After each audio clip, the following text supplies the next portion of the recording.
Welcome to the Leroy Carlton Show. I am your host, Leroy Carlton, and as always, God is the forefront of everything that we do.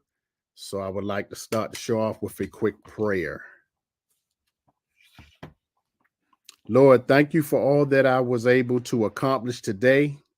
It was one of those fruit-bearing days where a lot of things came together and I got them done. I'm happy to report this to you because I am so often on the other side of this fence. So often I tell you how diminished I feel for not getting things done. Thank you for blessing me with this sense of completion and fullness. I always have a clear picture of my life's purpose when I have a day like this one. I know you have designed me to do a particular work, and I'm pleased to do it. Even more, I'm thankful when I can actually witness the progress myself of what has been accomplished. Thank you for helping me bear good fruit for you today. In Jesus' name, amen. Ladies and gentlemen, I have a guest today that I met some time ago in a network that I am no longer a part of. And we talked, but it was briefly. But I think the thing that stood out amongst the both of us was the fact that we both were from Baltimore. And I've always tracked this brother, even though we haven't been in communication like that. I've always tracked what this brother has been doing. And he has been doing some major things. So I'm going to tell you about him real quick. He's a corporate trainer, 3-time author, motivational speaker, master of ceremony. From the tough neighborhoods of Baltimore and Jacksonville to becoming America's premier emotional intelligence trainer. His journey is one of resilience and triumph. Raised single-handedly by a resilient mother amidst of challenges such as substance abuse, homelessness, poverty, domestic abuse, his story is one of remarkable perseverance.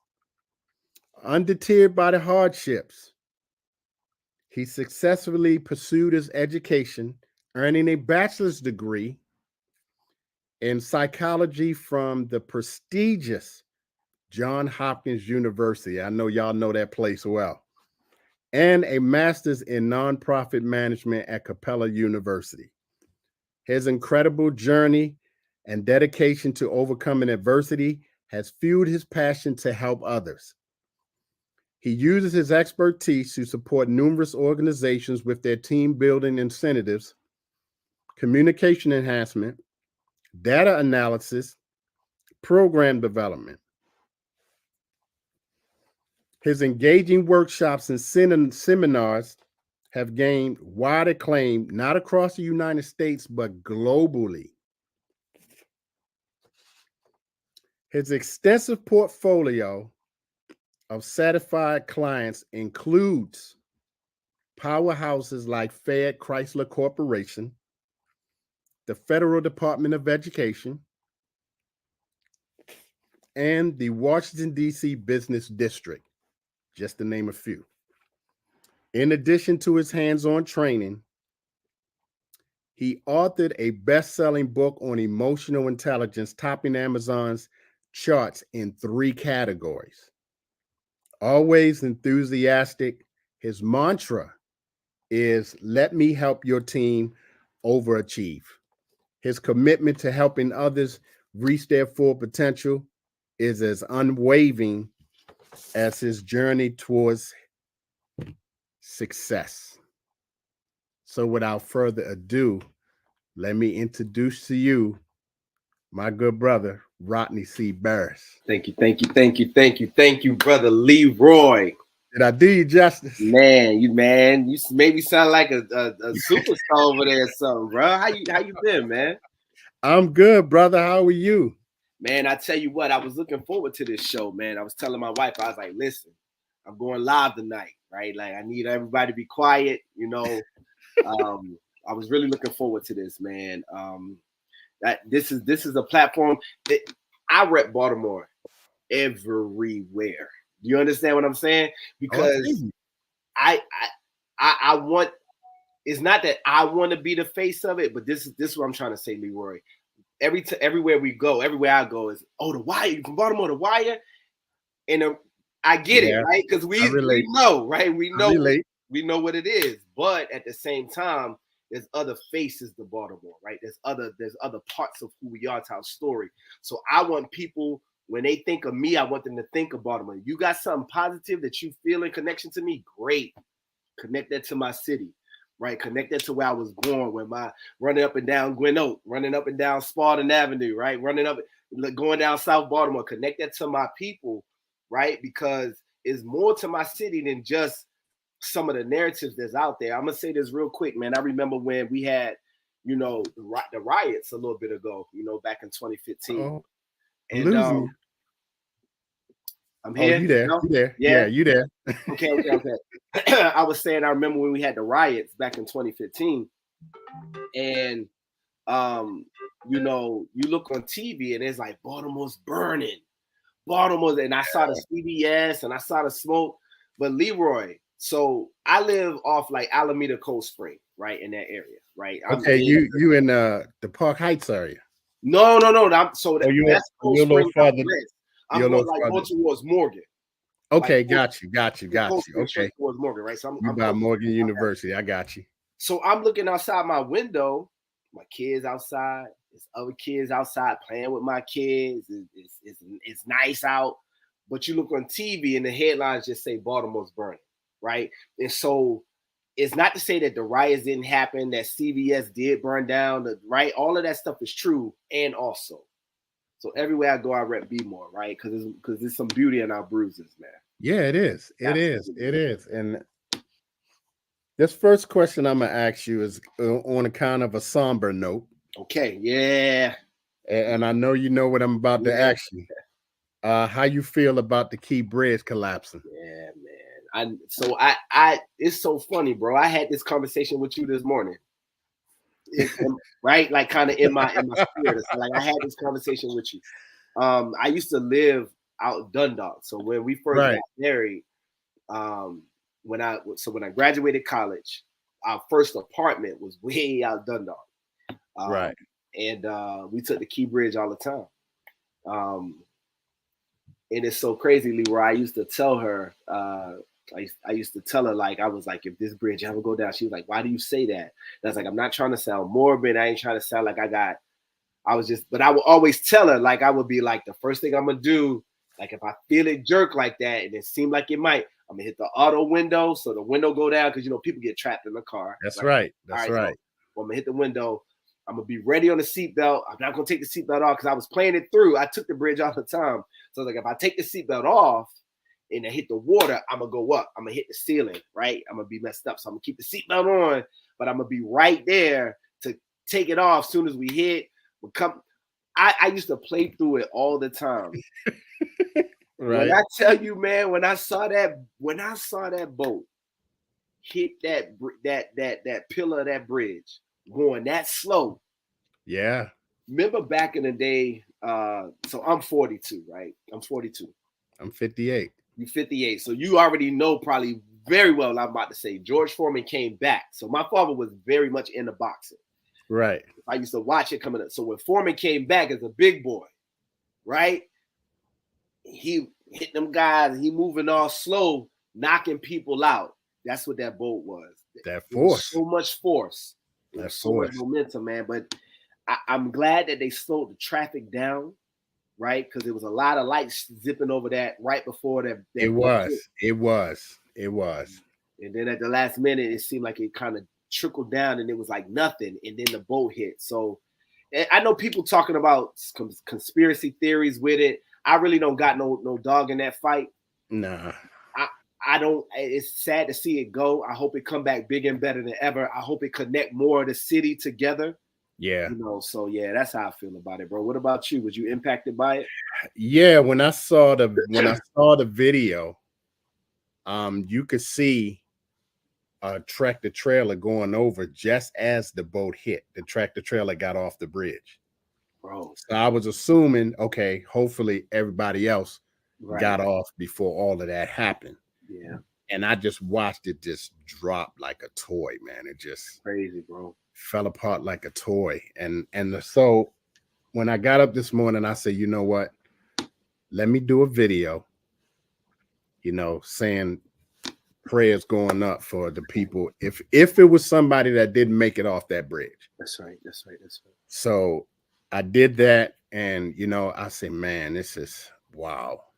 This is crazy. This is something you see in a movie. It was movie quality, and yes, it was. It felt like a toy, bro, like a Lego, bro. Yes, it did. The whole bridge, like it's unbelievable. It's the way it fell, and just like it. And they've just been running it on TV all day. I ain't really been on TV. Yeah. When I got up this morning, because I usually get up at 4. Okay. Oh wow, bro. I'll get me a cup of coffee. I'll go do my workout, and then when I come in, I'll just cut CBS News on. Okay. Get the weather, because I really don't watch the news, because all they talk about is bad stuff. So bad. But that was the subject of the day. That's all they was talking about. It's national news, bro. The president was talking about it. Yeah. So wow. You want to know something interesting, man? I know the two guys, bro. Brandon and Wes, they my homies, man. Mm-hmm. So Wes and I met Wes first. So I met Wes in college. Wes went to Hopkins, right? So we was, playing on the intramural basketball team. Wes actually was on the football team. Right. So he was on the football team. I wasn't really a football cat, but just sitting around and eating wings and all that kind of stuff. I remember when he graduated, the first time I ever was in a Tesla, Leroy. This brother, so when he graduated, he did some overseas stuff. He was in the military for a little bit. He was in New York for a little while. Then he came back. Him and his wife, they lived down Federal Hill for a little bit. Okay. And I remember one of them trips where he was coming back and forth. He was like, "Yo, we just got up, right? Just hanging out and all that kind of stuff." And that car looked like a spaceship, man. Like I remember thinking, like, this looked like the Enterprise, bro. Like, I rented one. Yeah, man. Just to see how it would be, and I drove it to Georgia. Oh, how'd it drive? It drove great. Yeah. I just didn't like the fact that I had to stop and charge it. Oh yeah. And just then get back on the road. So how long was the charging? Charge take about maybe 15, 20 minutes. Bro, that's like getting gas. Pretty much. That's like, yeah. It's just the stopping, and that charge go quick depending on how fast you're going. Okay. How many times did you have to do it? I did it like maybe 3-4 times. Okay. So if I'm driving gas, I'm only stopping once. Once or twice, maybe twice. Maybe twice. I got you. I got you. So that charge kind of go out a little bit. Yeah, I got tired of stopping, Yeah. Because it lets you know, hey, you need to pull over and it'll pull it up on your screen. Oh, that's you dope. need to go here. Oh, that's dope. And charge your car. I didn't know that. I didn't know that. Yeah, cool. I thought that was cool. That is, man. That it do that. It lets you know, hey, you got this many miles before you need a full charge. So you keep going, then it'll say, okay, we found a charging station for you here. Go here and charge the car. Yo, that's futuristic stuff, man. It is, man. And I say I would never get one though, because I don't like the fact. I gotta stop and charge. I want to get where I'm going. Nah, man, I ain't mad at that, man. And man, but just to see them guys, man, to see Wes, to see Brandon. So me and Brandon met.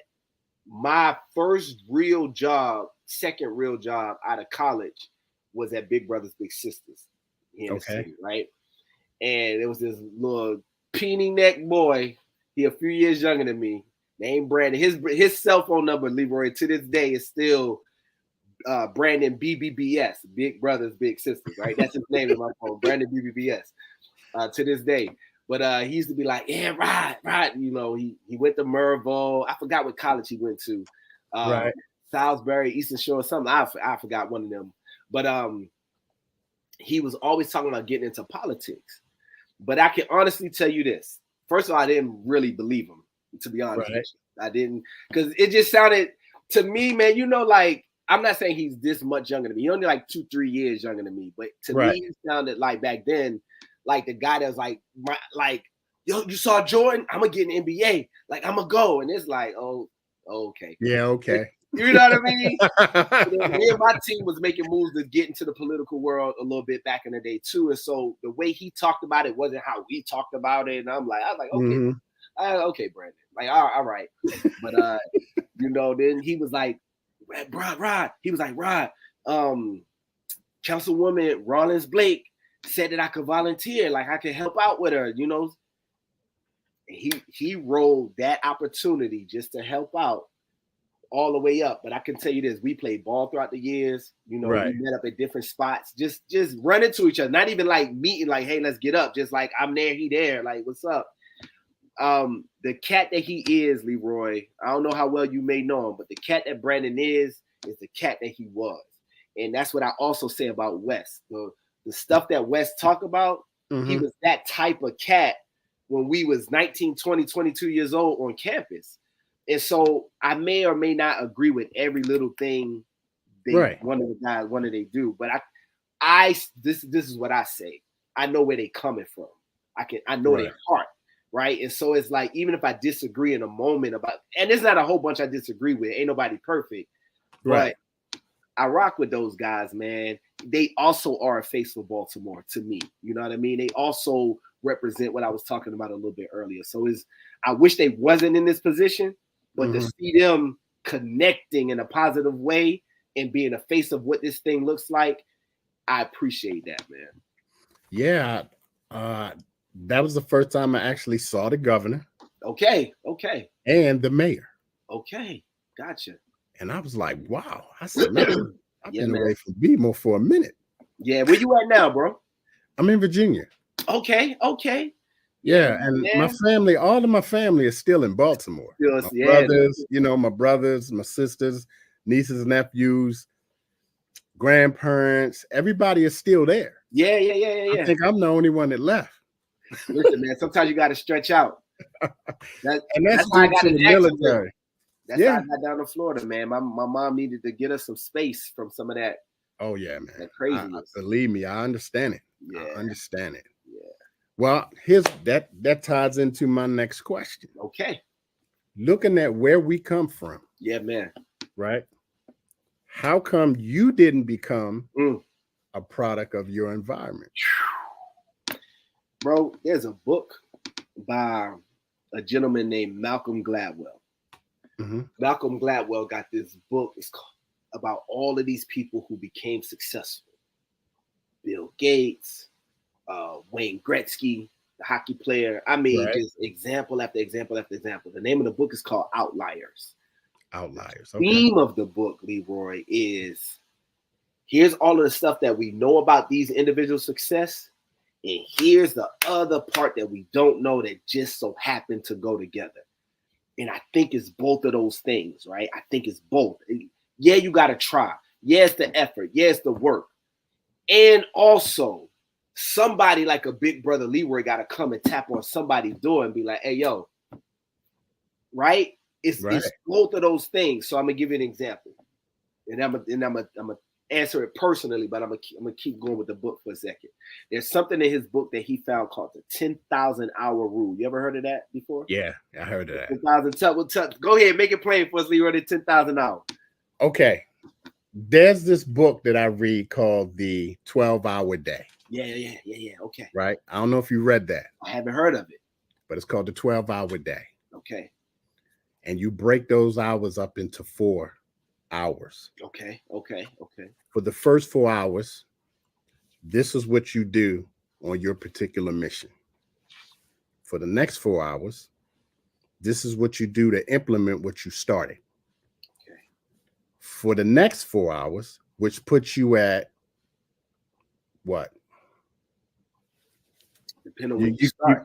You close to the 12. You close to the you getting close to the 12, right? Those last 4 hours, you should be at a point where everything that you started and implemented is complete. Oh wow. And your day is done. Wow. And that is with anything that you're doing, whether you're running a business, wow, whether whatever it is that you're doing. This is a 12-hour schedule. What's the name of that book, bro? It's called The 12-Hour Day. 12-hour day. Hold on. I'm gonna send myself a note about that, brother. Hold on, I'll get it to you right now. I'll tell you who the author is.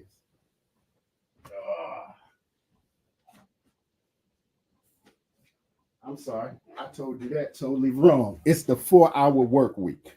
The 4-hour Work Week by Timothy Ferriss. Timothy Ferriss. That Timothy Ferriss, 2 S's. That I'm gonna look into that. I actually heard of that book before, but I never read it. Good book, and it relates to your 10-hour thing you were just talking about. Got you. So I love that, right? So the 10,000 hour rule kind of is like a continuation of that, right? So the 10,000 hour rule is he studied Michael Jordan, Tiger Woods, Bill Gates, Warren Buffett, Steve Jobs. Like it's not even sports, it's tech, it's mental, it's finance, it's business. I follow Warren Buffett. What the Beatles, right? All of these guys seem like they had a period of their life where they did their craft for about 10,000 hours. And so what he discovered was 10,000 hours creates mastery in a given thing. Right. Now, here's what sucks. If I got 10,000, I'm 32 years old, and I got 10,000 hours of sloughing around, not really, I'm a master at it. You know how hard it is to break the habit of a master? You know how hard it is to break the focus of a kung fu mat or Tiger Woods on the golf course? They masters. Michael Jordan at the free throw line ain't missing. He ain't missing when he in the air, right? Like he's still gonna make this. He's a master. And so Steph Curry ain't missing that 3-pointer. It don't matter. He off balance, mouthpiece hanging out. We unfortunately, man, sometimes become masters in things that we don't want to be masters in, right? So that's just like a little note to self. Like it's never too late. As long as we got breath, bro, we can start developing a mastery in something else. So the 10,000 hour rule, working at it kind of leads to success. Another thing that led to success was when these dudes was born. For example, Wayne Gretzky got a weird birthday where he was like 2 years older playing in the leagues coming up than everybody else. So he got talent.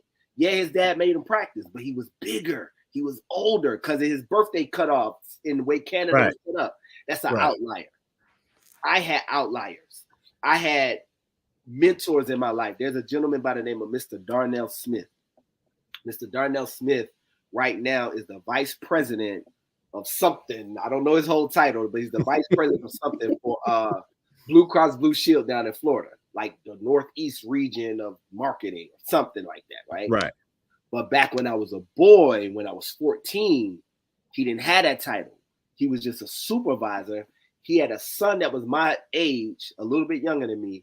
And he told my mom, he was like, let me take Chris out to the movies. My mom calls me Chris. My family calls me Chris. That's the C in my name, right? Right. Okay.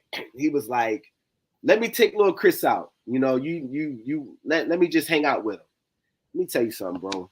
This one was down in Florida. This after we left Baltimore, down in Florida. Pac was on the radio. We give you a kind of the age there, right? Pac was on the radio with Dear Mama, right? Even though they sold drugs, they showed a young brother. This was on the radio, right?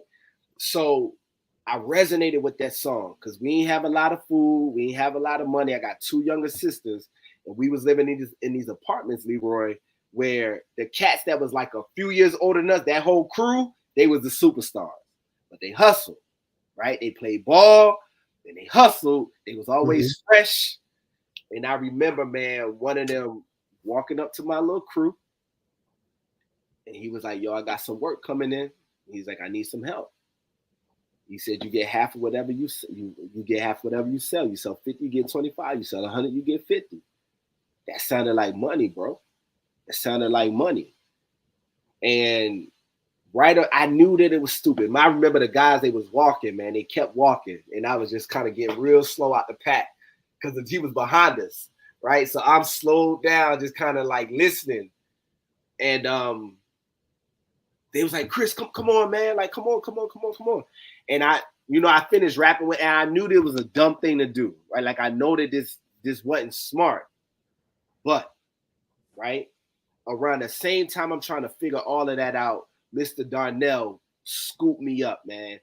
Took me out, got me something to eat. And then he wasn't in I ain't talked to him every week. I ain't talked to him every month. But it was like, period. I remember my first real big coat. I had a starter jacket. He bought me my first little starter jacket back in the day. I had the Maryland one. Yeah, the Maryland one. I had the Dallas Cowboy one because it was blue. But yeah, man, it's men like that. My barber, Mr. His name was Dex. And Dex, I stay in touch with to this day. Dex would give me free haircuts every time I had good grades, Leroy. So if I came in, now school was easy for me. I was one of those cats that now I was getting in trouble. I was fighting. I was getting suspended. And I was passing the test crazy. Killing the SAT scores, killing the standardized, right? It was both of those, right? I never did homework because my home life was crazy, right? Like I didn't have a life to sit down at the table and do homework. That wasn't my life.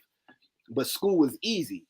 I read what I wanted to read. So if they was reading chapter 3, I'm in chapter 10. Like, this is interesting. Like, I was just one of those cats, right? Right.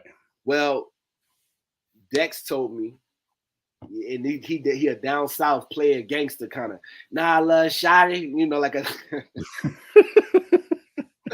nah, shawty, Rodney, we gotta call you Rodney, Chris for the streets, we're gonna call you Rodney, right? So Dex told me, he was like, every time you bring a good grade in here, I'm gonna give you a free haircut. I needed a free haircut because my mom ain't had the money, right? Right. And wanted to stay fresh, but on top of that, he was proud of me, Leroy. And it was like being able to bring him something and he'll tell the whole barbershop. It was another cat in there, a tall cat named Camille, but they called him Cadillac. He'd be like, Camille, look at this guy, look at Rodney. Look at Rodney, these grades, boy. And then I get a free haircut.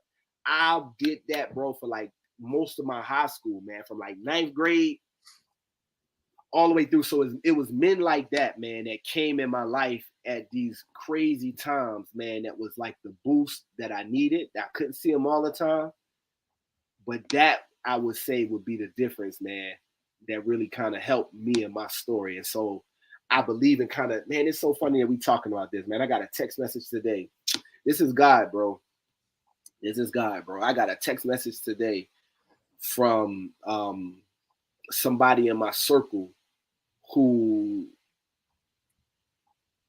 their children kind of know. So my kids, my kids' generation, my mother has 16 Leroy grandkids. So my kids make up a group of 16.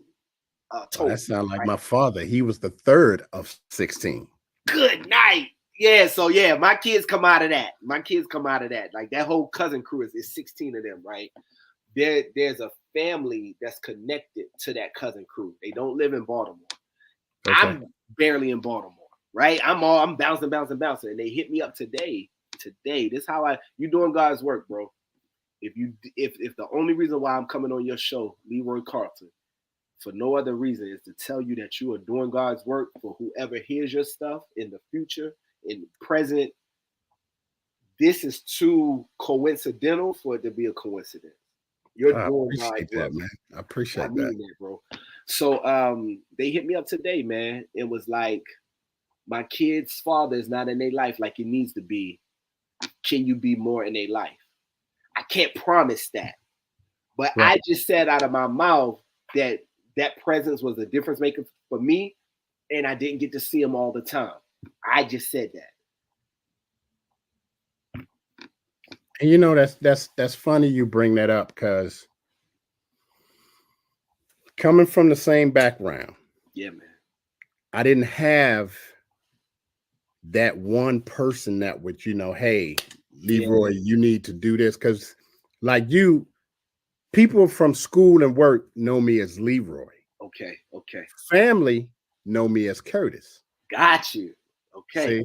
Okay. So if you hear somebody call me Curtis, we know where they know you from. exactly. Yeah, man. So in high school, I had a guy named Mr. Amos. Mr. Amos was an art teacher because I was real good at art. Okay. And I went to the Maryland Institute of Art. You went to Micah? Yeah. Oh, man. Went there for 3 years. Wow.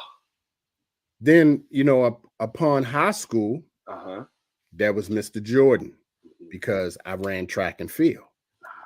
Won a scholarship, went to CCB.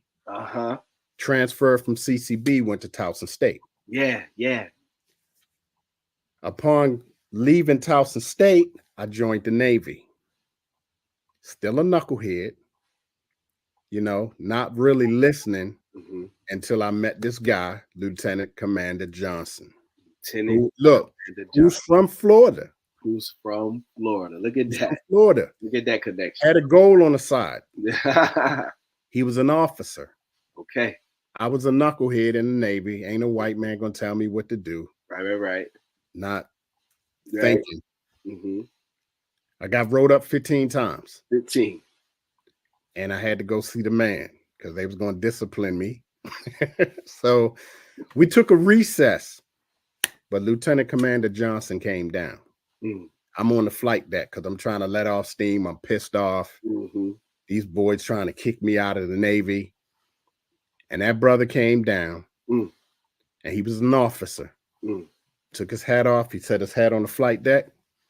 Now, Lieutenant Commander Johnson is 6'6", 245 pounds of solid muscle.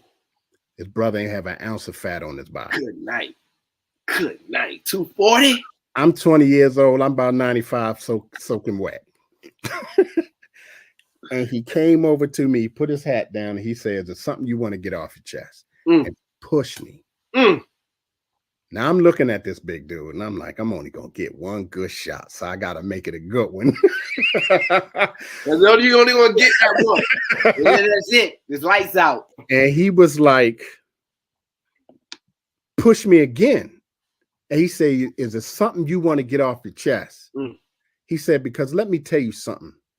I ain't gonna tell you the cuss words he called me, but he called me a lot of names." Good, right. He said, "Them white boys up there were like nothing more than to kick you out of the Navy. And if you get kicked out, your life is over. You ain't be able to work nowhere, but maybe a fast food spot if you're lucky." So he said, "What I need you to do is get your act together." And he, shoved my head like that. He did that like 3 or 4 times as he's sitting there fussing me out. Yeah, man. And he was like, "If you want to beat them at their own game, here's what you do." So he said, you read the regulations for the United States Navy, and then you read the Uniform Code of Military Justice. You read a page of each book every single day. And you learn it.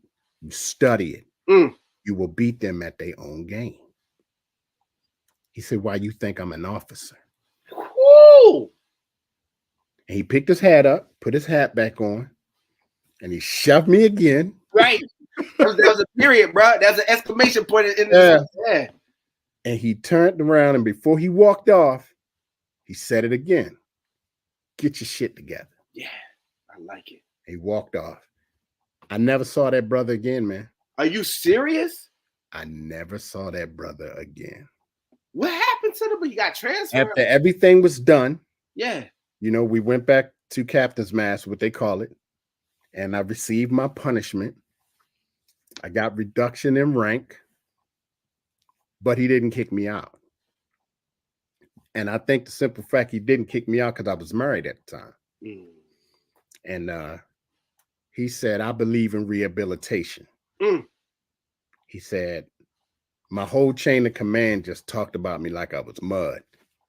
Lieutenant Commander Johnson said no comment because he had already said what he had to say to me. And so when everything was said and done and we walked away, I never saw that brother again. That's something, man.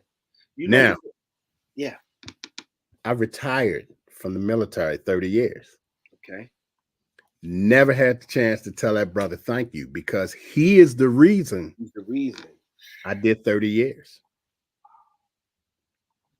And so when you look at where we come from in Baltimore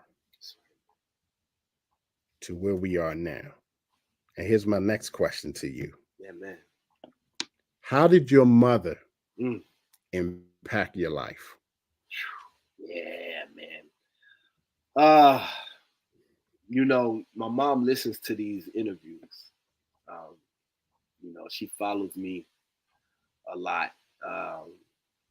She loves it. She hates it. She feels angst when I talk about some of the stuff. She used to tell me all the time, like, you know, you make me sound like I was crazy. I'm like, no, Mom, that's not how you sound. Like, nobody's listening to the stuff that I'm saying and walk away with, his mom was crazy. Like, no, that's not how I even tell the story, right? But right. But you know, I'm gonna go back to Pac, right? I'm gonna loop this right back around. So in that song, the Dear Mama song, he says, there's no way I can pay you back, but my plan is just to show you that I understand. I tell you what, when I heard that back then, I thought I knew exactly what he was talking about. As my children began to get on my nerves, I thought I knew exactly what she was talking about. As I sit here talking with you today at 42, Leroy, what I realized, man, is that there's these perfect little relationship buckets, boxes, titles, categories. And what fits inside of there is a bunch of you're supposed to. You're supposed to, you're supposed to, you're supposed to. Right. The older I get, the more I realize, just like little kids not supposed to know all of the stuff about their parents or sit at the big table because it's some conversation they just not ready to process. Right. There's things that so my mother and I have much more of a peer friend dynamic, friendship kind of bond. Right. She my mama, right? All day long. And I, she my mama all day long. But as I look at her story, where she came from and how she got to be and how she met the individual who's my dad and who my dad was and who I am and what I, fought against for being, so little kids, man, like the class clown, he didn't just start being funny. He was getting in trouble in the 3rd grade, right? Like he been there, right? He been there with a Marlon Wayans. Marlon Wayans ain't never not got in trouble, Leroy. He never not got in trouble, bro. Right. So the things that's like popping or positive about me, I had like the little growings of that. God is wise, bro. Right. And although we don't pick and choose, there's a bigger like orchestration happening. And what I needed from her and what she needed from me didn't look like, in my view, traditional mommy relationship, right? But what it created was a great bond. I have a great bond with my mom. And on the one hand, I don't got that big mama feel, to be honest with you, like that kind of like, but oddly enough, she's becoming that as a grandma. Like as a grandma, and I tell them all the time, I was like, her name is Ma Rose. The grandma version of my mother is Ma Rose, right? And I tell them 16, bro, Leroy, I tell them, like, I ain't grow up with Ma Rose. I grew up with Sister Sharon. And Sister Sharon that's a different lady. Like this nice, soft, cuddly, buy y'all matching outfits, cook all day. I ain't grow up with her. But being the strength for my mother, and then looking to do that again. So I found somebody that was just like my mama and got married to him so I could be the strength for them. And there's nothing wrong with that. except for this right here. And there's nothing wrong with it, but it's a greater growth, I think. And so this is how I tie it in now. What we do, people that help people, whether it's hospital work or going into classrooms or open up a shelter, soup kitchen, whatever it is, right? Mm-hmm. People that help people, a lot of times we help people, we get into what we do, Leroy, because of what we didn't have, right? Because of out of a lack, right? And so we want to heal that. And so we give and provide this growth so that nobody else experiences what we did. But that's similar to feeding somebody because we hungry. And if we're starving, no matter how much food I give, I don't get nourished. And so there's a self-healing aspect that we don't always give ourselves permission to even recognize. There's a reason why I'm trying to do. There's a reason why we gotta give. I can't let him down. It's a reason why that pull is so strong. This is a part of the emotional intelligence, a part of my story, right? So this whole emotional intelligence piece, what that really means in a nutshell is, who am I for real? What do I feel? Because what we teach each other, make decisions without feelings. No logic, no emotions, no. That's like eating food, not tasting it, right? Like that's not how we function. That's not how a human is, right? And so if I always deny that I got food in my mouth, right? That's weird. But I deny that I'm mad. I deny that I'm happy. I deny that I'm excited. I deny that I'm disappointed. No, I'm fine. No, I'm fine. I deny I'm thirsty. I turn down the water. I go to your house. No, I'm good. I don't need nothing. Knowing I could use some OJ. We lock ourselves. Right. Then we get sickness. Sometimes physiological sickness. Sometimes depression sickness. Sometimes our sickness shows up as anger, as touchiness. And I'm not the one. They already know how I am. How I get that. That's a form of dis-ease. Disease, dis-ease. We're not at ease.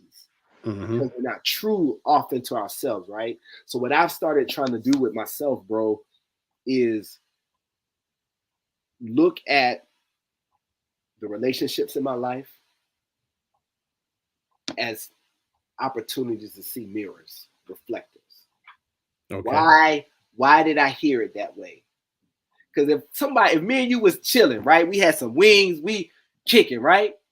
And somebody say something, crazy, and we thought they sounded hilarious, we would be falling like, what's that, brother? We'd be dying. He might have been trying to be mean, and we over here can't get it together because of how we are. Not what he said. Now, take exactly what he said, and now I'm mad, you mad. What changed? He said the same thing in both situations. Us, Leroy. Us, bro. And the more we take the time to do that, it don't matter who to what. Not to say that people just can do anything. That's not what I'm saying. But what I'm saying is that we can control uno nuno. One person. Right. That's right. That's a big part of it, man. I learned that overall at this point from my mom. That's what's up, man. I lost my mom at 12. So I didn't know that, bro. Yeah, my mom was killed. So my relationship with my mom, she was my best friend. But see, I was fortunate enough to be raised by two women. Okay.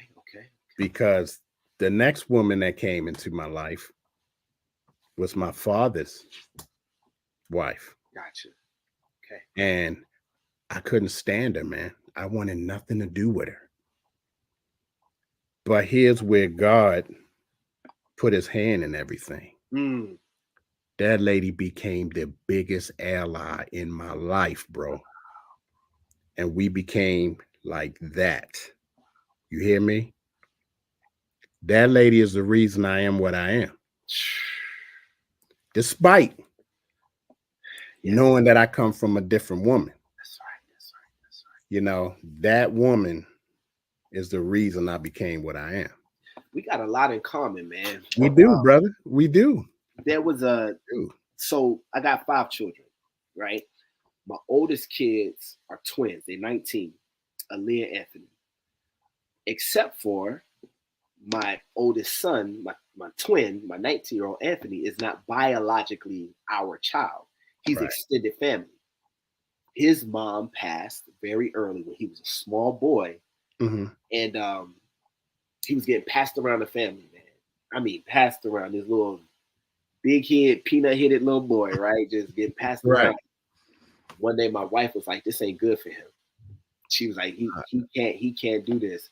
And so at the time, I think that we had 3 kids, and she was like, "What's one more bowl?"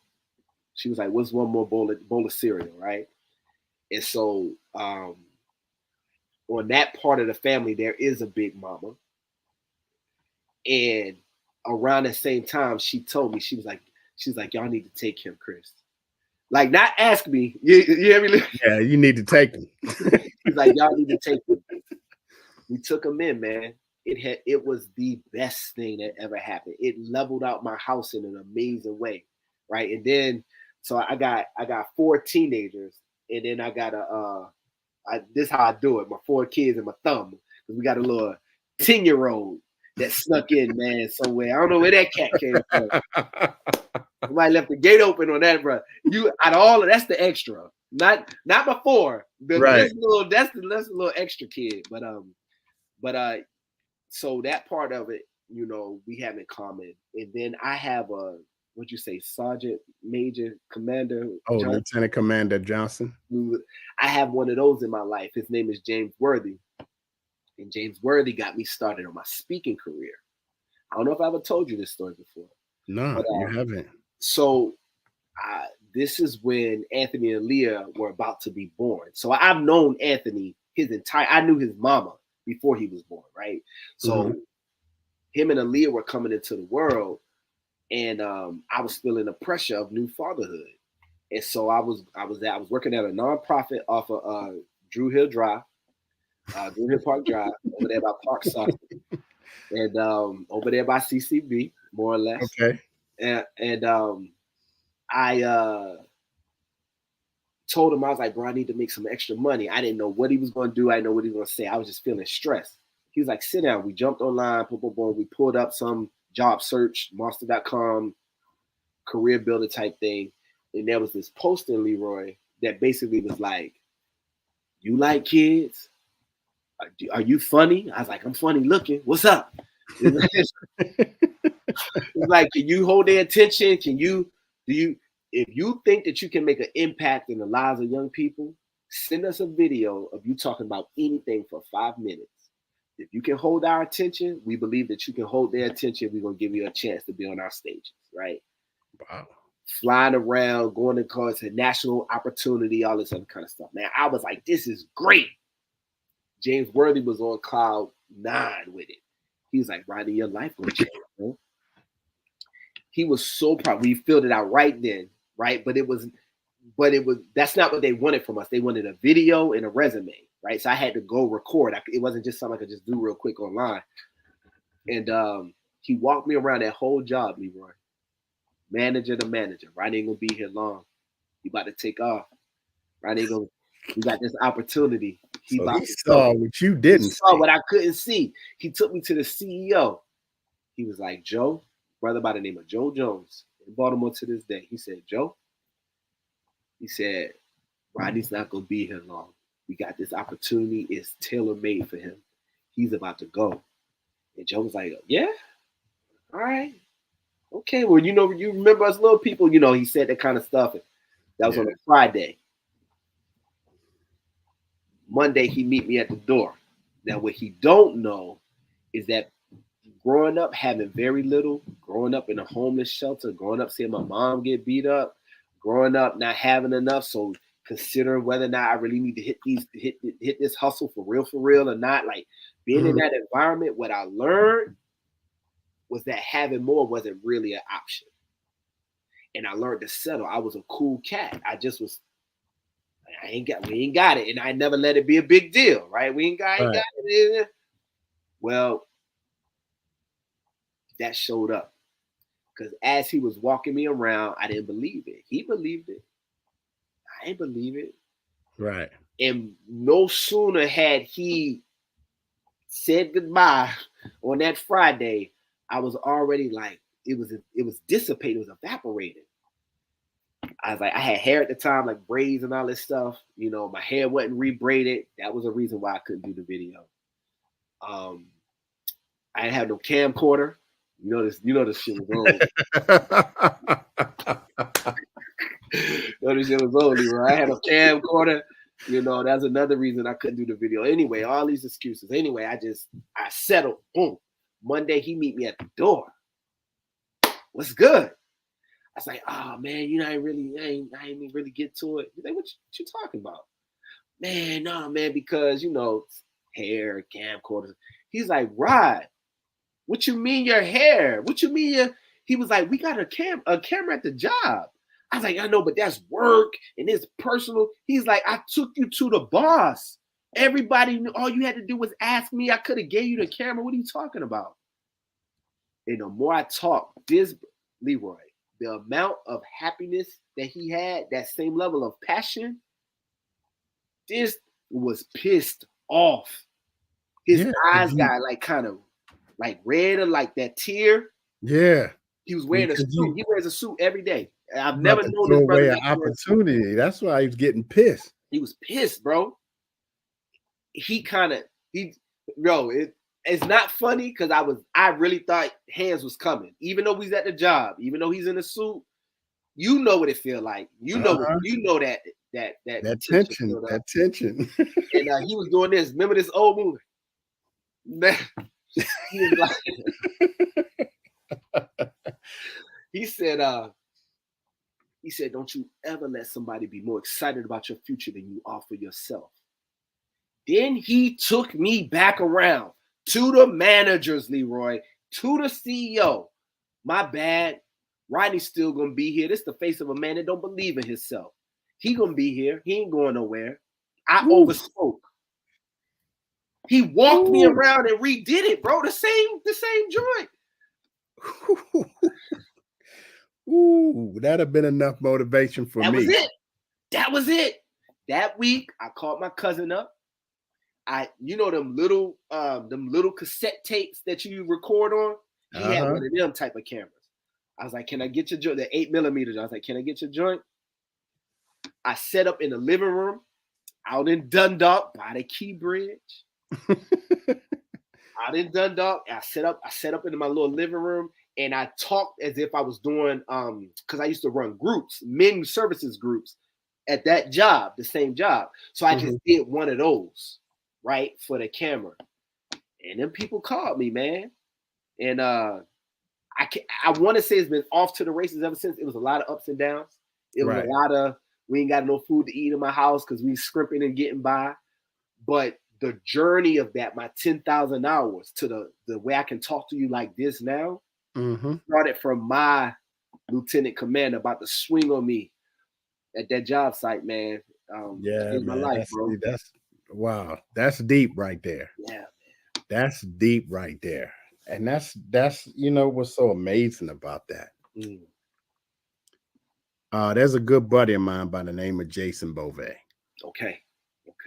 And we're in this company together called Vanish. Vanish Financial Alliance. Got you. And my company is attached to this company. Okay. Now my company is TLC Financial Global. Okay.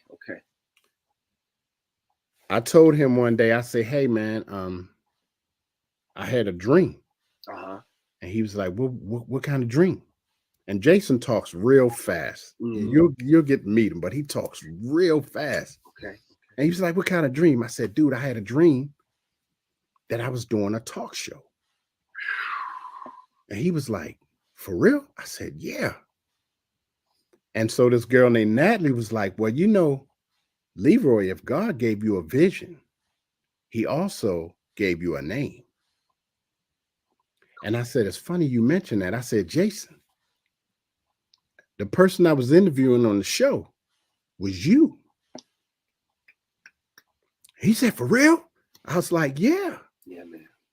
So he was like, "Well, what are you going to do?" I said, "Well, I'm about to come up with the Leroy Carlton show." Yeah, man. And I said, I need you to be my first interview. Come on. Hence, I had went and did a video. And if you go to YouTube, the Leroy Carlton Show, Facebook, the Leroy Carlton Show, you'll see all the shows I've done. Gotcha. You are my 12th show. I love that, bro. And I interviewed him. And when we got done, he said, you know what, brother? Mm. He said, you're going to be the next Steve Harvey, bro. Come on, brother. Come on, brother. And I started laughing. I'm like you. I started laughing. I thought that was funny. But he said, no, dude, I'm serious. He said, you're going to be the next Steve Harvey. Man, he said, you know where you can go with this? I ain't really thinking nothing of it. You know, I'm like, okay, I had this dream. Right. You know, God said, hey, you need to do this. Yeah, man. So I came up with the Leroy Carlton Show. Now, right behind that, okay, I started another show called Women Rising. Okay. Women Empowering Women. Okay. So I got 4 women, 5, one is a host. I got 4 women that's talking about issues pertaining to women. That's beautiful. Being entrepreneurs. That's beautiful, brother. And that's on the YouTube website as well. You're doing God's work out here, bro. When I hear you, and see, you're not the only person that said that to me. It speaks for itself, though. Yeah, man. And you know, I would like you know, I'm telling Jason, I said, man, you know, nobody got on my last call. He said, what you mean? I said, nobody got on my last show. He said, that was no views. He was like, oh, don't worry about that, brother. It's coming. It's coming. He said, it's coming. It's coming. He said, keep doing what you're doing. Yeah. It's coming. Yeah. So I stayed disciplined. And I do this. Which leads me to my next question for you. I love it. I love it. The companies that you've helped. Yeah, man. Fed Chrysler Corporation, Federal Department of Education, yeah, man. Washington, D.C. District. Yeah. What companies do you see yourself impacting in the future? Okay. I've never been asked that question before. So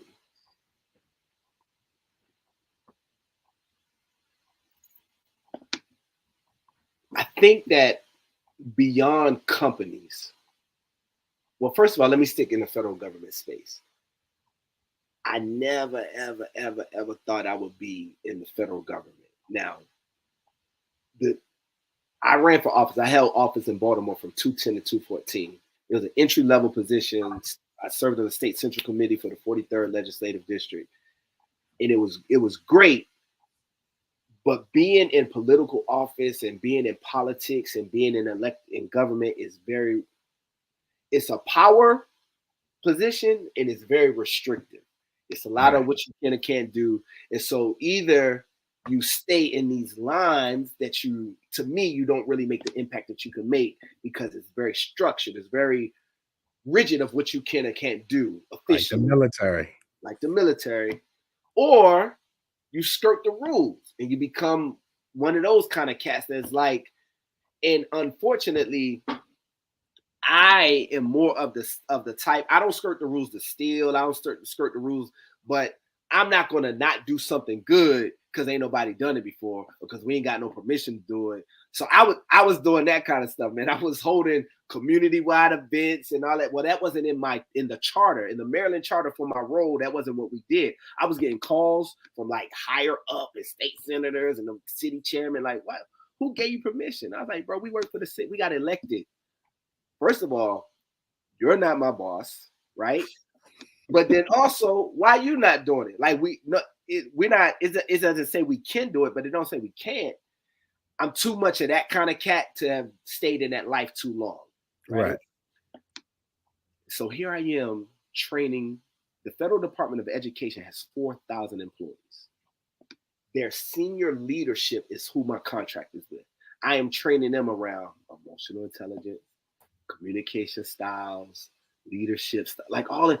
I never thought, Leroy, in a million years that I would be in a position if I thought Baltimore City and Maryland state government was structured, federal government, and you want to know what's crazy? Guess what I'm talking to them about? This stuff. God, bro. That's God, brother. This stuff. I could see if I was in there reading off a script, printing PDFs, they get this. Now they get a more, I don't hit them with the Park Heights lingo, you know what I mean? Right. But it don't matter because that's just seasoning. That's just flavoring, right? But the meat and potatoes are what they get this. And I'm so grateful for it. So a part of me wants to blow this wide open. And I want to open the door and bring other people that's like me in to do it. Because it's a lot of opportunity and it's a lot of money. Keep it a buck. It's a lot of money. It's a lot of opportunity. And I just think it's time for like a changeover, right? And the way I got in, bro, was so unstructured. Like getting a government contract is a process. You know this. You've heard it. You've been around it for a long time. The way I got in, there was a company that's been around for almost 20 years, had a standing contract. They modified it, needed a space field. I just so happened to have met that person. They was like, didn't you say you do organizational development, professional development training? I was like, yeah, I do. Can you do it here? I think so. Within a couple of months, man, a process that should take forever. I'm getting fingerprint. They shipping me a laptop. I'm in there talking and here's the other part about it. They paired me with a full-time employee in the government space, right? Right. Family situation, whatever, that person went away for a while. For good reasons, but had to go take it, was gone for like several months. The face of what they were getting for several months, the Office of Civil Rights, Office of Federal Student Aid, the Office of Special Education for the United States of America. These leaders sitting on my table, my rooms. I'm going down to DC, giving them life. So if I can do more of this, I want to go global, bro. I want to be nationwide, man. I want to be international. I've already done some international stuff. I honestly believe, and I say this humbly, but I say this very assuredly, very definitively. I believe I have health for people. I believe it. I believe it. Just like Steph believe he can shoot a 3. I believe it, bro. And so I want to go into places and cook, provide, give this, right? Also receive, because that's the relationship, right? It's like a bee. Bee go in there, drop off some pollen, but they pick up some pollen. They go over there, they drop off, but they pick up. I've done that work. I consider myself to be that type of worker bee, where some of the wisdom and knowledge that I get, it got Rodney flavoring. It do. But so much of it is because I done sat and talked and heard Leroy's story. And I done met through Leroy, Lieutenant Commander. And I done met and was reminded of James Worthy, my Lieutenant Commander. All of that happens. And so now tomorrow, when I go talk to these people tomorrow, I got a new fresh bowl, bro. And so I want to do more of that, but not just in the government space. I want to go worldwide, bro. And see, we on the same page, because when I look at, I like my man E.T. Yeah, man. Right? I love that dude. Yeah. Eric Thomas. He's with a team of people. Yes, sir. And they just go around. That's right. On stage just talking to people. That's right. So what's keeping us from doing that? Nothing.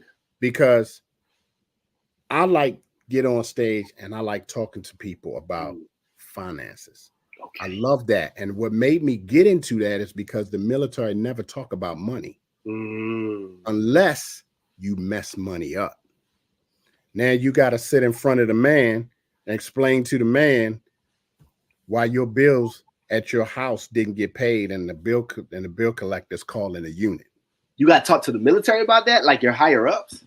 Oh yeah, if say you say AT&T. Yeah. You ain't paid your cell phone bill in forever and they trying to get that money from you. Yeah. Well, they can't talk to you because you ain't answering the phone. Right. They know you in the military. Okay. So they'll pick up the phone and call your unit. Are you serious? Oh yeah, companies will do that. At one time, breach of confidence or something, breach of something. Nah, they at one time they couldn't do that. If you was in the military, nobody could touch you. No company could garnish your paycheck or none of that. They couldn't touch you. But now, Wow. but yeah, if a company pick up the phone and say, "Hey, we're trying to get a hold of Sergeant Carlton. We've been trying to get a hold of him. He ain't answering the phone. We can't contact him." And they was like, "Well, what for?"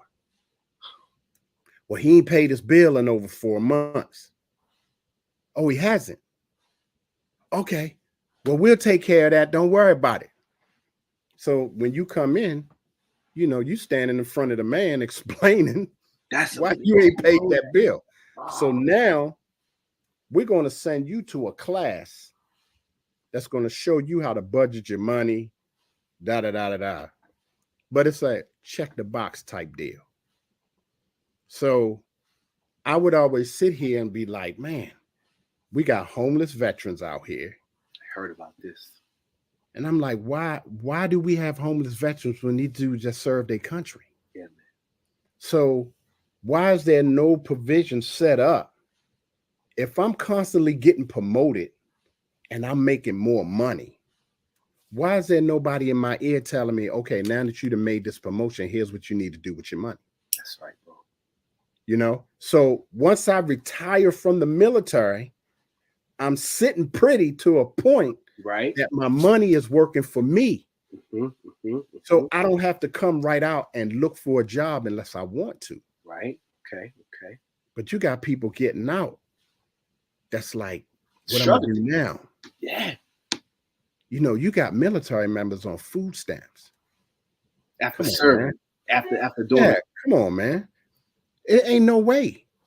So when I went to Fort Lee, which ain't no longer called Fort Lee no more, I went to the Soldier Center, and this is where they hold this thing called the TAP class. Okay.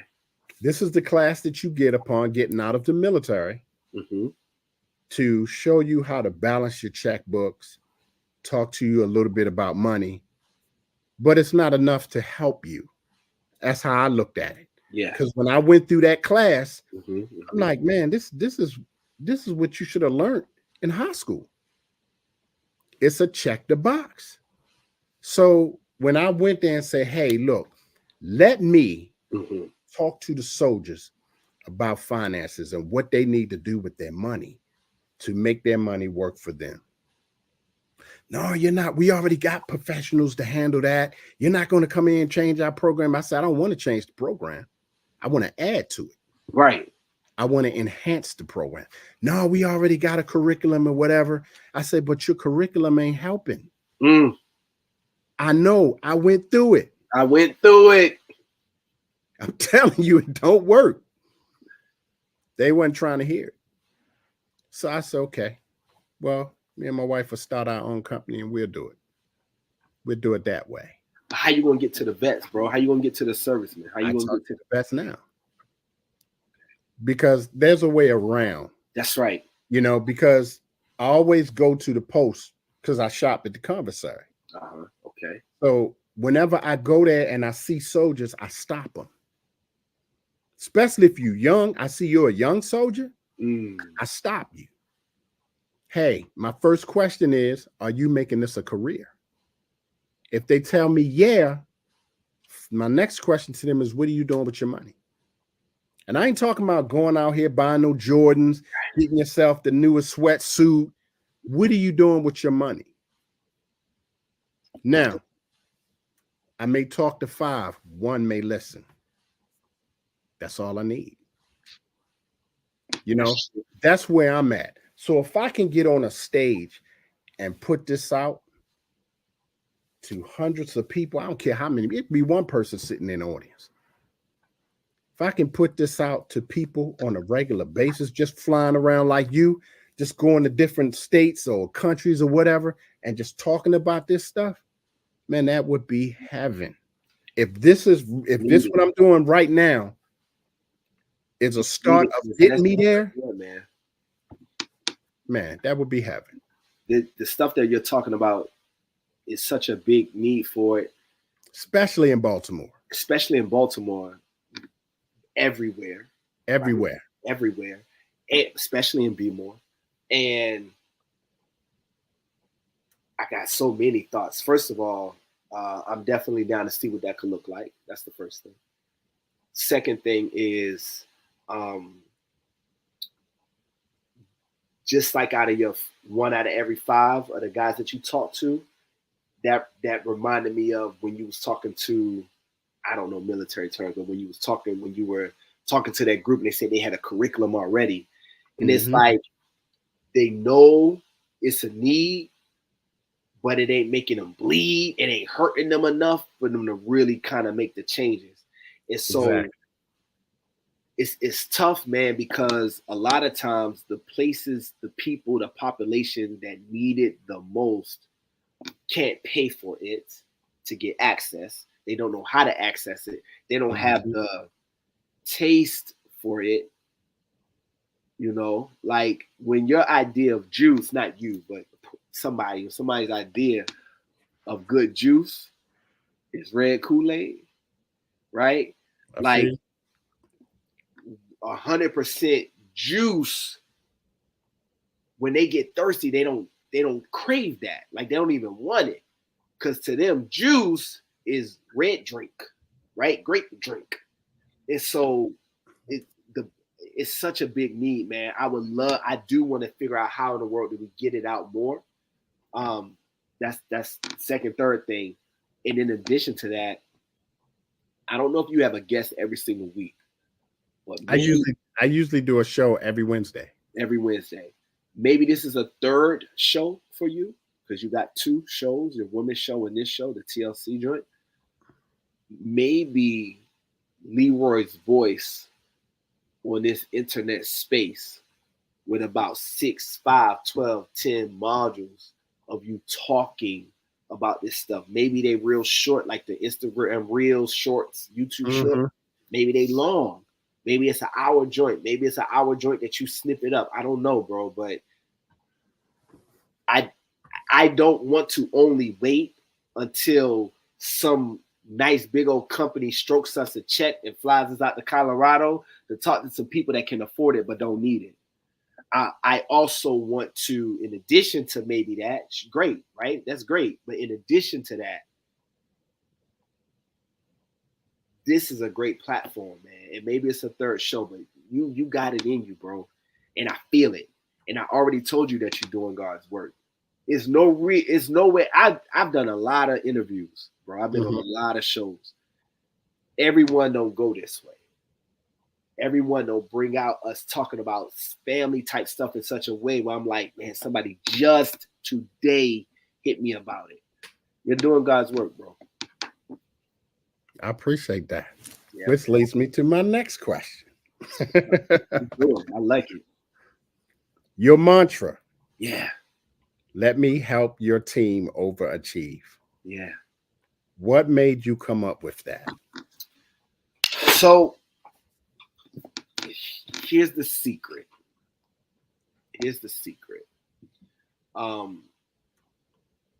All relationships, I referenced this earlier, but I'm going to tell you that I believe that this is a universal truth. Let me tell you what I mean by that. A universal principle, a universal truth, you're going to see it everywhere in all different shapes, sizes, categories. So, for example, if you think about the solar system, right? You got a big center, sun in the middle, and around it, planets are going. And if you look at the model, it's the rings around it, and then it kind of goes out. You got the little planets going. Mm-hmm. You don't get much bigger than that, right? It's the solar system, the galaxy, right? Right. If you look at an atom, there's a nucleus in the middle. Around it is some rings. That's true. Photons around it. Right? The universal principle. Another universal principle, Leroy, is that, and I mean this, man, and it's going to sound like a big statement. Every relationship is a reflection of who I am.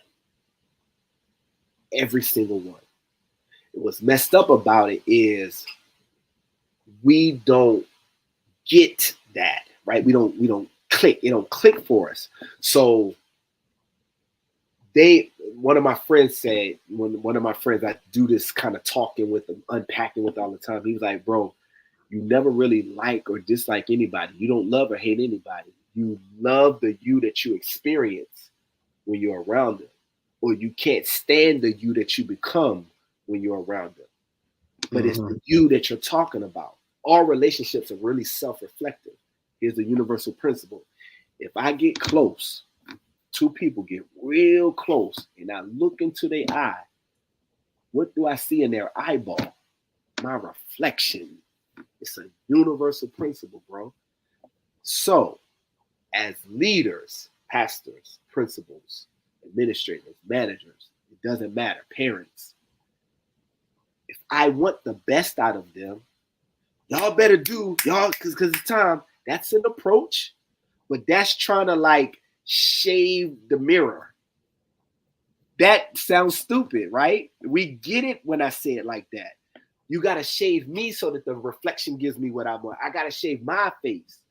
Well, in order to get the best out of my wife, girlfriend, cousin, my cat, my dog, my kids, my students, my parishioners, I have to change me. So me helping the team overachieve sounds like, yeah, man, because I'm about to fire everybody. I literally had somebody say that to me. That's where I got the lingo from. It was like, I wish I could fire everybody and start over. If we had time, I would tell you about this ego charter school in Baltimore, but I can't tell you about that school right now. But they want to fire everybody and start over. Wow. I heard it from two different, one in DC and one in Baltimore. Well, what happens is this. I can tell them, you better, you better, you better, you better. But their ability to be better is capped at my level of leadership. So if my level of leadership is at a 7 and I'm trying to, y'all need to, or they going to get me out of there. I'm going to work myself out of a job. And so what I really got to do is come up. And as I come up, it brings up like people, this is the last thing I'm going to say on this. I could talk about this all day, bro. There's this study, it's a group of, it's this field of science called cognitive studies. It's the study of how people think, right? So they sent 10 people walking through the crowd. Some of the people get bumped in, they can't get through, anybody that don't know. Some people walk through no problem. And so when they went back and they studied the footage, the people who looked at everybody else, it's almost as if the old saying, if you don't stand for something, you fall for anything. Because they didn't seem like they were going in a particular place, they were just moving, the world, the relationships bumped them around, right? Right. The ones who was like, I'm going there, kind of like MJ again. MJ said, I don't see my opponents. I'm just trying to score. Like, they're not even there. The score is 0-0. I'm just trying to make this next bucket. So all of this moving is not really, it look fancy, but I'm not really trying to move around them. I'm just trying to, where's the bucket now? Where's the bucket now? It's like they're appendages, right? They're not really there. The people that moved through the crowd, Leroy, without a problem, was the people who was like, I'm going there. And they would move. And the world responded. This is a universal principle. People treat us how we treat ourselves. They view us how we view ourselves. So if I think I'm dirty and I'm a piece of crap, I'm going to unintentionally attract an abusive boyfriend. Ain't that crazy? Yeah. I'm gonna attract. If I think that everything, you know, and I'm gonna get somebody to steal my money. They have to. It's a law. Life and death is here. It's a law, bro. And so, if I really, really want to change, and I know this sounds so cliche, but shout out to Mahatma Gandhi. You have to be the change that we want to see. And so I give my leaders this, my peers this. And so what's embedded in this is kind of like this carrot that I dangle. You tired of fussing at them. Let me come in and get them right. That's the fake out, bro. With the real work is us sitting down when they not in the room, when the team ain't there, and it's just us, the little team of 3, 4, 5 or 1-on-1, and we're going through, and we're going through, and we're going through. And I include myself in it because if you go, you know this, if I go in there like a know-it-all, I know I said last story, true story. There was a group of doctors, black doctors. It's called the Cobb Institute. I just spoke at their conference. Lady reached out to me on LinkedIn and was like, Rodney, can you come in, talk to these groups? She talked to me and she was like, listen, all of these people are 60, 70, 80 years old.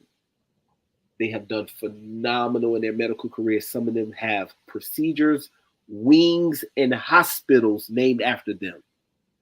But we're having these issues, and I see your work. I need you to come and fix it. Go. What? Because where I come from, you don't talk to grown folk. No kind like, what am I going there and say to these grown 60, these grandparents? And then they medical professionals too. And so we had a great time, right? That was just this year. That was this year, 2024. But you go in there humble, but confident. There's a difference. There's a difference between arrogance and confidence. Confidence is comfortable and it's assured. Arrogance kind of has like a belittling effect, right? Nobody like that. But I couldn't go in there asking, right? Not with that crew, especially. They are sure they got people's lives in their hands. So you go in there confident, right? That means you spend your reps in the gym, $10,000. You know your shot. I know my shot, Leroy, right? I know my shot. So I went in there, man, but you include yourself in the healing, in the process when you're dealing with folks. And when we do that and we all are coming up and getting better, it has an effect on the body, bro. And so I don't know how I got into all of that, but yeah, that's what undergirds that quote, that mantra. Let me help the team overachieve. That's what went into that, man. Okay, looking at your life, yeah, man. Now, yeah, man. What motivates you to do what you do?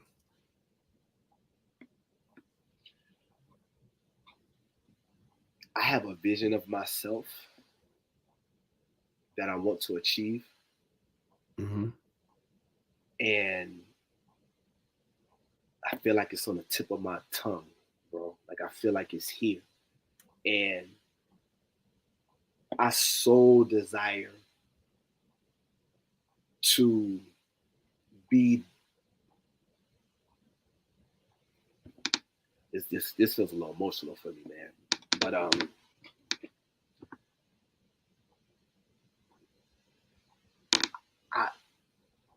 I not only mean what I'm saying, right?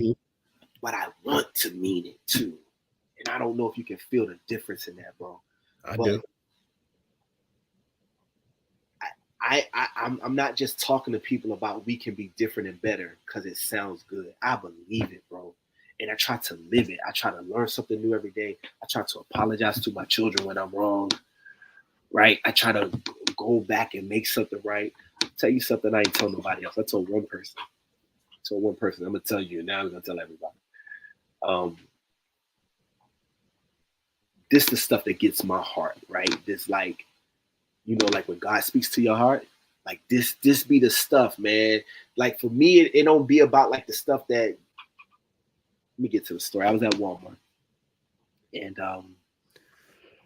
excuse me, telling the little cashier lady, little older lady. I had a whole bunch of stuff, man, big old cart full of stuff. And she told me the price, and I was like, I thought you was gonna pay for it. And she was like, no, I didn't pay. And she said, if I had it, sweetheart, I would do it for you. She was like, but I don't got it.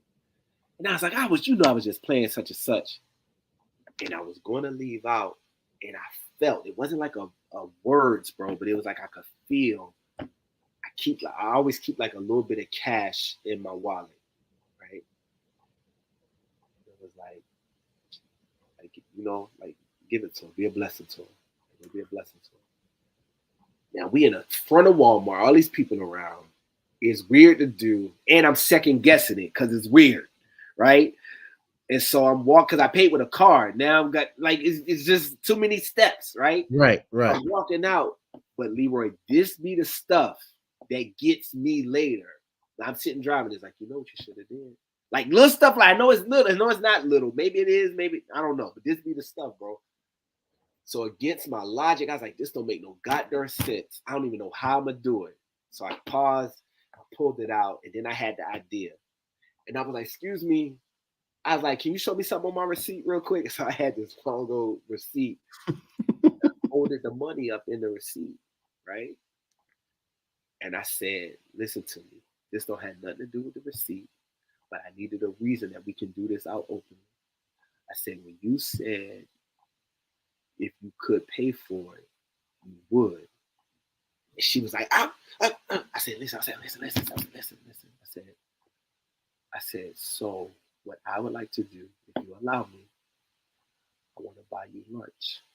Can I pay for your lunch? You can't, no. I said, shh. Forgot her name. Let's say Miss Lindsay. I was like, Miss Lindsay. Mm-hmm. Black woman. Like, Miss Lindsay. I said, Miss Lindsay, this is my receipt. You know they're going to check my receipt at the door. So I'm going to hand you my receipt. I want you to make sure that it's okay. Give me my receipt back, Miss Lindsay. And she stopped. She put her arms down. And she looked at me. She said, you. I said, can you take my receipt, Miss Lindsay? She took my receipt. And I took the receipt back. I teased it out. Right? And I said, thank you, Miss Lindsay.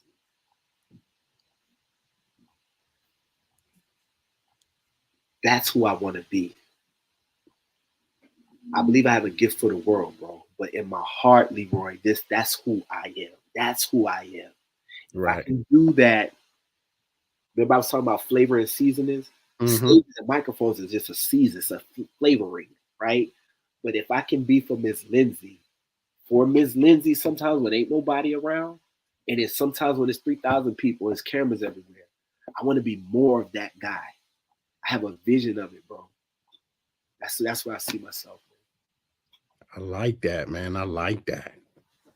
So, what would you say? Yeah, man. The Rodney today, what would you say, or what advice would you give to the 18-year-old Rodney? Slow down. I would tell him to slow down, man.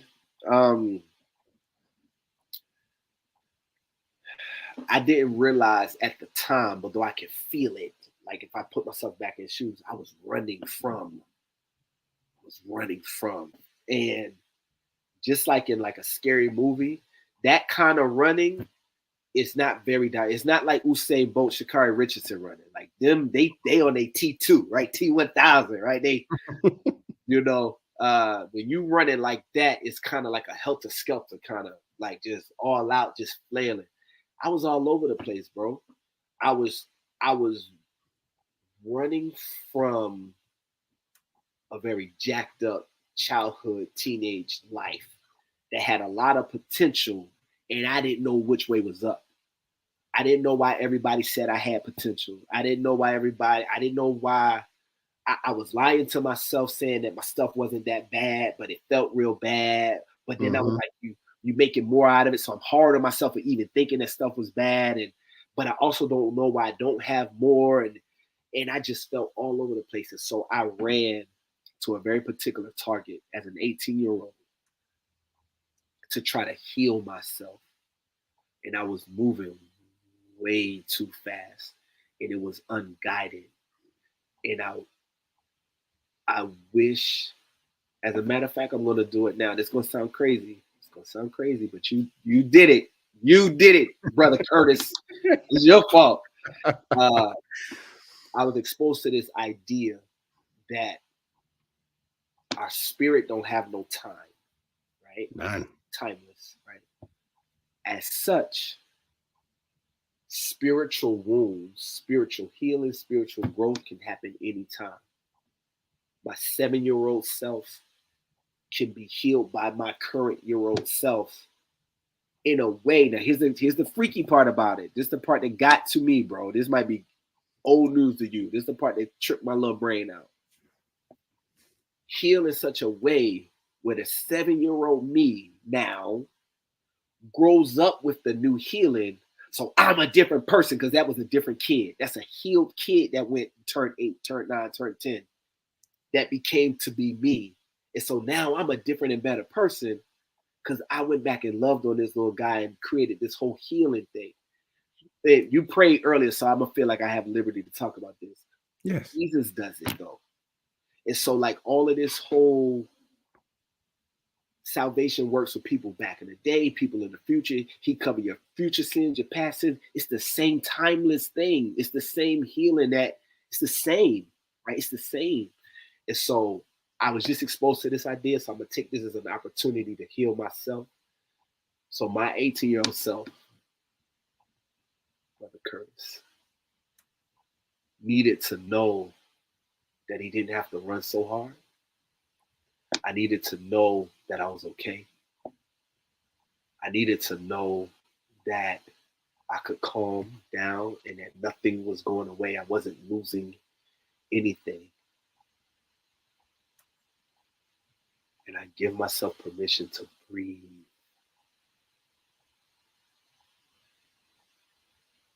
That's what I needed, bro. Thanks, man. That's what's up. Thank you, bro. That's what's up. My last question. Yeah. Where do you see yourself? Yeah, man. 5 to 10 years from now? Worldwide, bro. This video is going to get so many views. Maybe not now, maybe not tomorrow, but there's going to be a time where, and I hope YouTube is still paying money, because I believe you pulled a whole lot out of this interview. You pulled a whole lot up out of it. You deserve to get that, whatever's connected to it as far as compensation, in my opinion. There's going to come a time where people are going to want to go back and like, who was Rodney? Where did he come? Where did this come from? It's taken me 15 years to be an overnight success. That's fine. That's fine, right? But in 5 to 10 years, man, I'm going to be very worldwide. It's already happening. It's already happening. And I see it. That's the vision of myself that I was referring to. I see it, Leroy. I can see it. I got a vision board literally right there.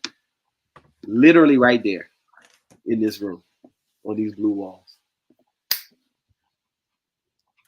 Hey, whole life wrote out. I can just turn the page for you, brother. Whole life wrote out. Oh, I'm way ahead of you, brother. We on the same page. I love this, man. You got it, bro. We're on the same page, man. Don't ever stop this, bro. Don't ever stop being Leroy. Because whether or not YouTube existed, you still are this cat. Like, you're still this guy. Please keep being Leroy, bro. Hey, man, I want to say thank you. For those of you that are watching, this is Mr. Burris information. Yeah, man. If you ever want to get in contact with him, talk to him, ask him questions, whatever it may be, this is his information for you to get a hold of him and talk to him. And this is a brother you want to talk to. I'm just telling you that right off the bat. Yeah, man. But again, brother, I thank you. Yeah, man. Wow, this was an awesome interview. And this has been the longest interview I've ever done.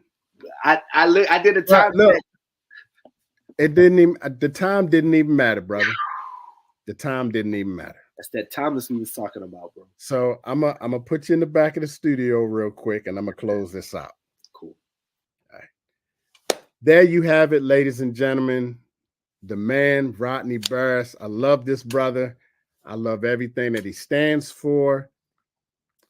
Definitely come back next week where I'll be talking to a power couple called Jewel and Roosevelt Beckles, who are just an awesome power couple and big entrepreneurs. These are people you also want to get to know. But again, I thank him for the opportunity to sit down and just chat it up with him. This was an awesome interview. I hope you enjoyed what you saw and what you heard, and I hope you got something from it. So until next week, God bless. And hey, keep doing what you're doing.